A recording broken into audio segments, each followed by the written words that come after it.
Race fans, start your engines for a non-stop thrill ride. I'm not going to make it. It's the most high-octane countdown show ever, bringing you the 10 greatest Daytona 500 moments. Oh my God, this is incredible. From the first photo finish. Now what do we do? Brilliant PR move. To the worst victory dance ever. Talking about white guys can't dance. White man can't dance. From a father-son showdown. I don't care who it is. They were both out there to win. To breaking the rules and paying the price. That ain't gonna be good. It was a little nutty. From the King's 7th win. There ain't no way. To number 3 finally getting to victory lane. Are you kidding me? I was wondering if I'd ever get my name on that trophy. But only one can be number 1. This is more than just a race to the finish line. It's a journey through time. Buckle up and hang on for the 10 greatest Daytona 500 moments. Number 10. Daytona, it just keeps getting more and more insane. Come on, back to the line. Big crash. Here they come. Checkered flag. Harvick. It's one of those Daytona 500 finishes where you're just like, wow. Kevin Harvick wins the Daytona 500. Going into that race, Mark Martin was 0 for lifetime for Daytona. They all wanted Mark Martin to win. Everybody thought that if he was going to win a Daytona 500, it was going to be this one. So as the final laps of that race unfolded, It was wild. Martin looks like he's going to win his first Daytona 500. Clearly, Mark Martin was ahead. I thought Mark Martin had to race one. Got Harvick making a run. Here comes Harvick. Here comes Harvick.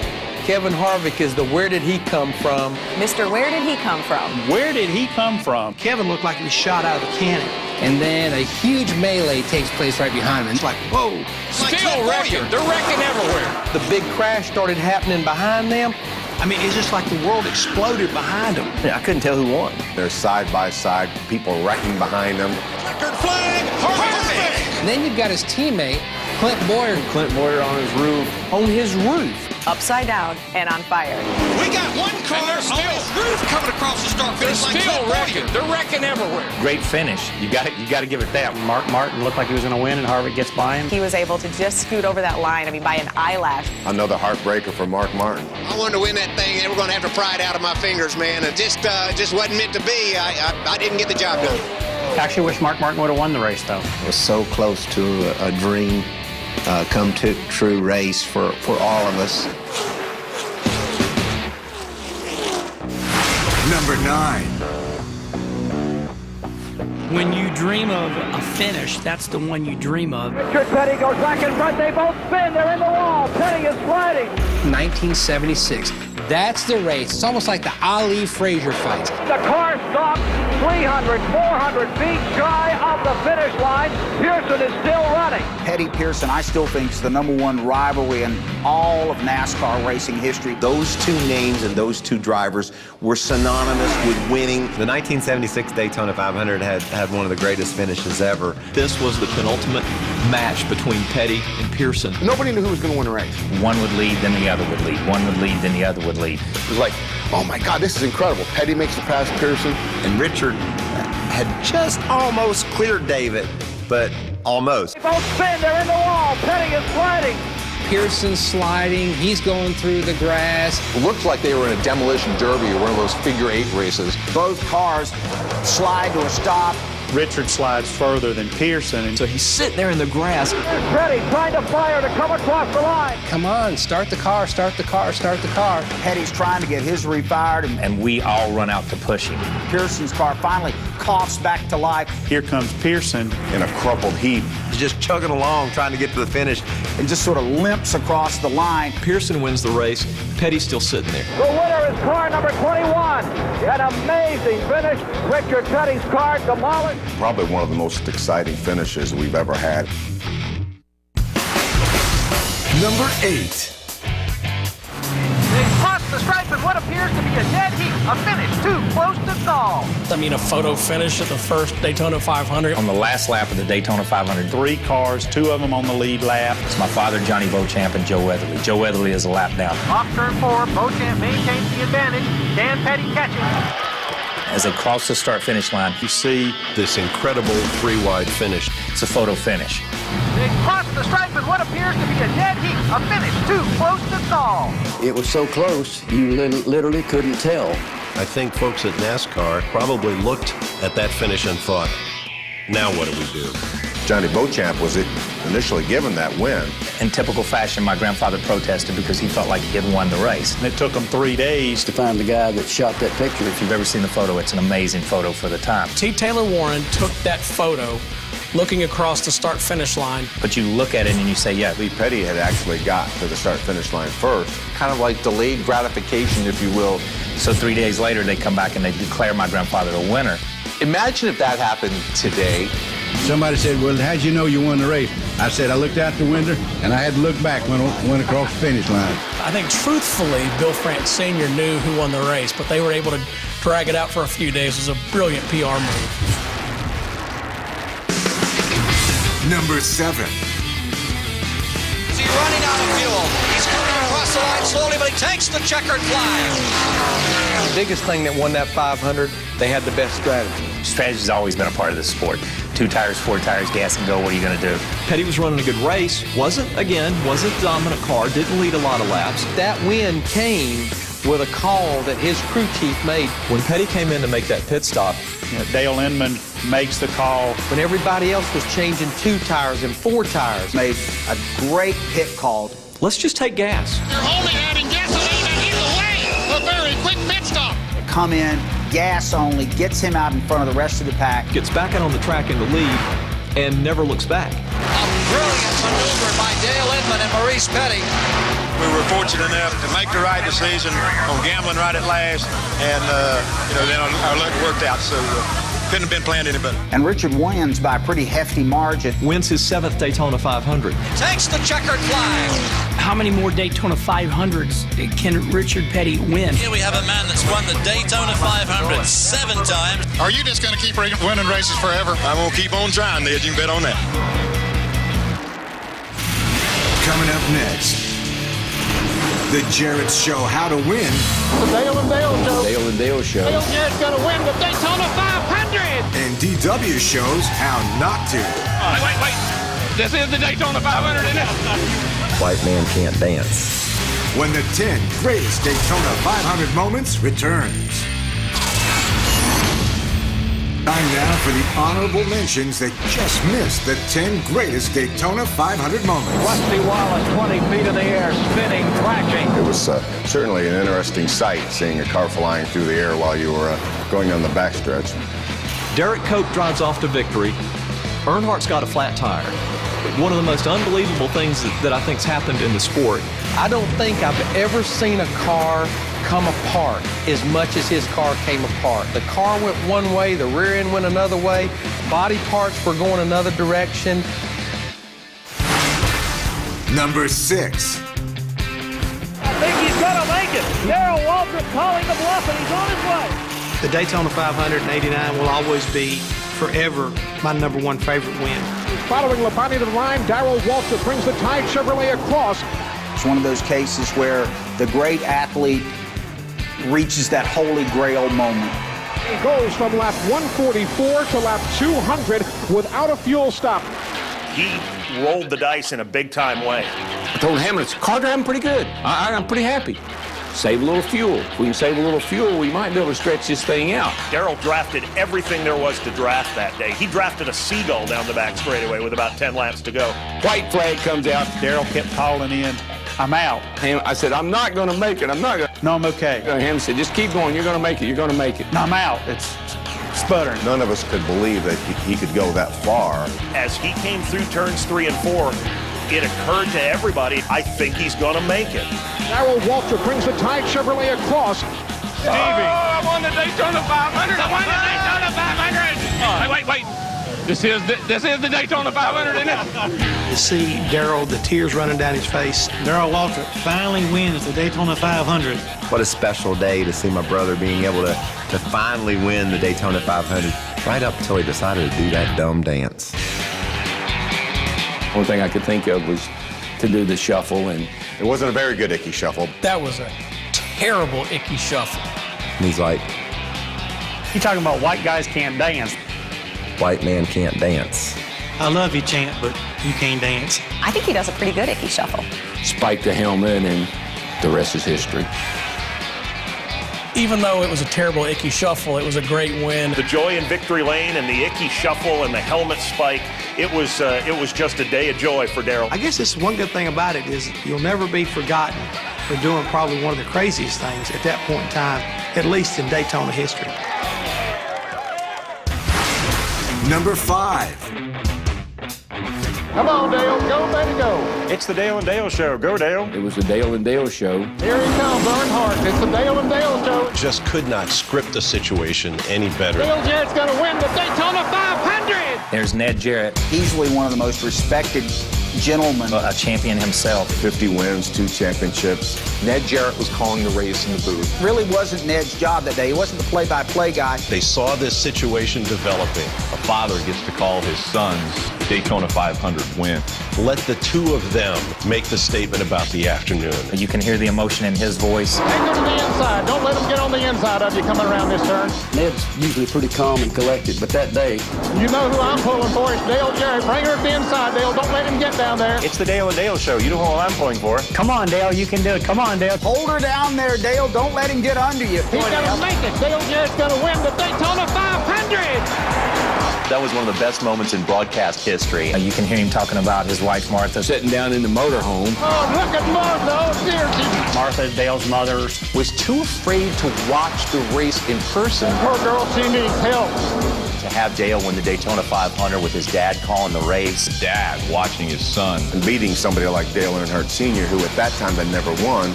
tells fans what NASCAR is all about.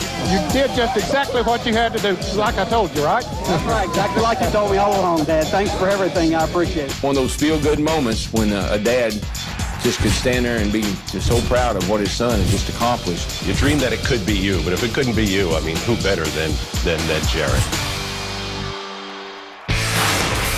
Number 4. You know, at Daytona, you expect the unexpected. Jeff Green is Jeff Gordon spinning down the inside. That race just got really wild at the end. Sterling Marlin, he's got damage. He must have hit Gordon. The race is not over. They're going to red flag the event. Had the red flag. There'd been a big crash. Sterling's car was tore up. What does Sterling do? Sterling Marlin is jumping out of his car. He's going around to look at the right front fender. All of a sudden, you see Sterling Marlin climb out of his car. In the middle of the Daytona 500. What's he doing? Thought he was going to just look at the car. He starts tugging at the fender. Obviously, that's a no-no. That ain't going to be good. They're on worldwide television. On live TV. But there's cameras all around the racetrack. It's not like nobody's looking. But, oh, he can't do that. You can't breathe on it during a red flag. Sterling said, well, I didn't have anything to lose. What did he have to lose? But he wasn't going to win the Daytona 500 anyway because they were going to have to pit to fix the problems. So there's Sterling trying to pull that fender out. Finally, the official runs up to Marlin, says, hey, buddy, get back in the car. And they very quickly told Sterling, you got to go to the back of the field for this. I mean, Ward Burton, who gets his biggest win ever on one of the strangest Daytona 500s ever. Ward is like, thank goodness he got out to fix his car. Thought it was a great gamble, but obviously NASCAR didn't think too highly of it.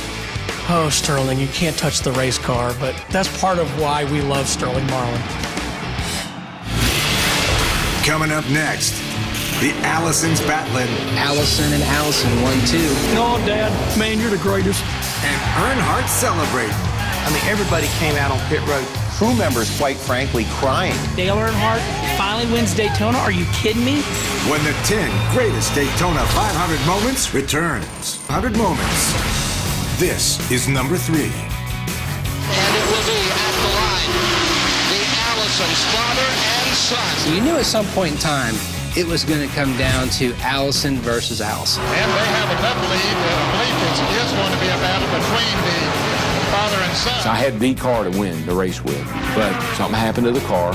Last lap. And here's Davey and his dad. Allison and Allison 1-2. I mean, they were both out there to win. Their feelings were, I don't care who it is. You didn't know who to pull for. Okay, come on, Davey, and then you're thinking, come on, Bobby, you win the race. And you see Davey try to make a move going into 3 and 4. He's down low. Bobby Allison high. Davey Allison trying the inside move. It's cool to see Daddy give the son the lesson. That was a hell of a finish. They come to the stripe, and the winner, Bobby Allison. Davey Allison, his son in second. What a tremendous family performance. Race is over with. Davey rides up beside Bobby. Bobby's got his hand out the window, giving the okay sign. congratulations, because Bobby had fought so hard. It was like their special moment together. It was well scripted because the dad won. And to me, what a special father-son moment. Having the best young man in racing second to you, and that'd be your son. It was really good. It was heartfelt. Davey comes to victory lane. Oh, Dad, man, you're the greatest. Quite honestly, I'm glad the old car broke. I'd have probably been right up in the middle of that. And I've had enough feuds with the Allisons. I didn't need to mess up that days. It really doesn't get much better than that as a story as well as a sporting spectacle. Number 2. If you're a NASCAR fan and you're a Dale Earnhardt fan, that was just a tremendous day. Dale Earnhardt will come to the caution flag to win the Daytona 500.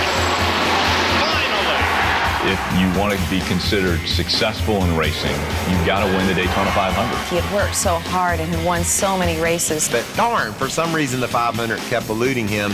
I mean, the guy had tried so many times and come so close. Everybody knew how much this meant to Dale Earnhardt.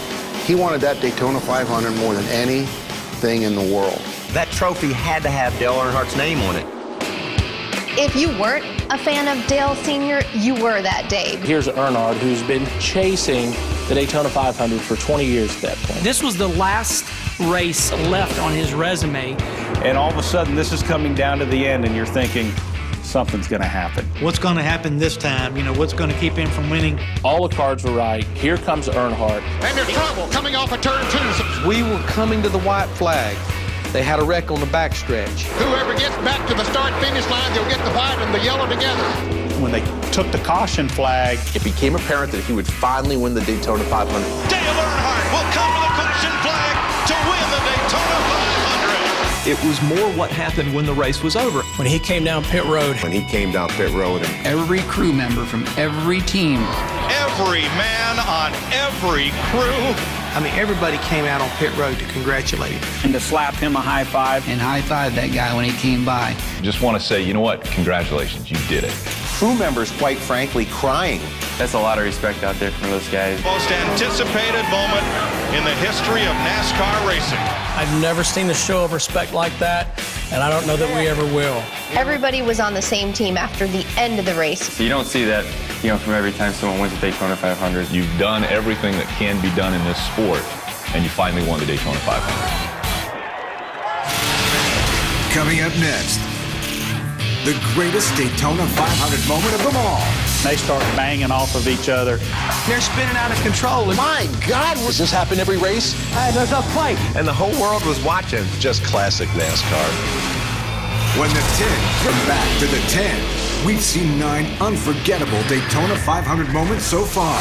Yeah, I couldn't tell who won. Just like the world exploded behind him. Kind of a heartbreaker for Mark Martin. It looked like they were in a demolition derby, just chugging along. And just sort of limps across the line. Nobody really knew what they would quite do. I mean, a photo finish at the first Daytona 500. Let's just take gas. Are you just going to keep winning races forever? I'm going to keep on trying, Ned. You can bet on that. This is the Daytona 500, isn't it? And he's like, I think he does a pretty good Icky Shuffle. It's the Dale and Dale show. It was the Dale and Dale show. Come on, Dale, you can do it. Come on, Dale. One of the best moments in broadcast history. Sterling Marlin is jumping out of his car. What's he doing? That ain't going to be good. You can't touch the race car. I mean, they were both out there to win. It's cool to see Daddy give the son the lesson. 19 years of trying. That trophy had to have Dale Earnhardt's name on it. Are you kidding me? But now it's time for the most unbelievable Daytona 500 moment of them all. This is number 1. Two of the greatest fiddling here, fidgeting with first place. My favorite moment. The greatest moment in the history of NASCAR. That is what made me want to be a race car driver. They're hitting the wall. They're head on the wall. They slide down to the inside. There was a snowstorm. It was the absolute perfect storm. The eastern seaboard is snowed in. And so everybody's trapped in their living rooms. You sit inside and watch TV. Back then, we didn't have a 500-channel universe. You were watching CBS, and you came across the race. First race nationally televised live. It was the first live flag-to-flag race. Lo and behold, what do you see but this incredible wheel-to-wheel battle? This is pretty cool. Wonder how it will end. Donnie Allison and Cale Yarborough had been going at it a lot that day. The last lap, everything breaks loose. Cale and Donnie Allison come off turn 3 and They start banging off of each other. They were just deliberately turning into each other. And it's like, what? Down on a straightaway, they're beating and banging. I'm like, my God, where's this guy pushing him? Does this happen every race? And we're all looking at each other, and I'm looking at Junior, and everybody's just, they don't know what to think. If this happens every race, I'm hooked. I'm watching NASCAR the rest of my life. They're spinning out of control. And then they crash. Out of it. Everybody was focused on what was going on in 3 and 4. And oh, by the way, Richard Petty just won the Daytona 500. About half the crew turned and took off running toward turn 3. And there's this fist fight going on. And there's a fight between Cale Yarborough and Donnie Allison. It's called a fight. It seemed more like a scuffle. Cale Yarborough gets out, starts going after Donnie Allison. And Bobby Allison arrives. He gets involved. Cale started yelling at me that the wreck was my fault. I think I questioned his ancestry.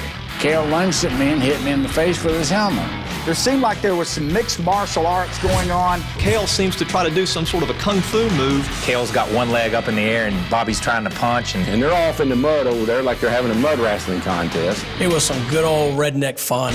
The legend of this incident just lives forever. Hearing a guy like Bobby Allison talk about him. And he went to beating on my fist with his nose. He kept running his face onto Bobby's fist.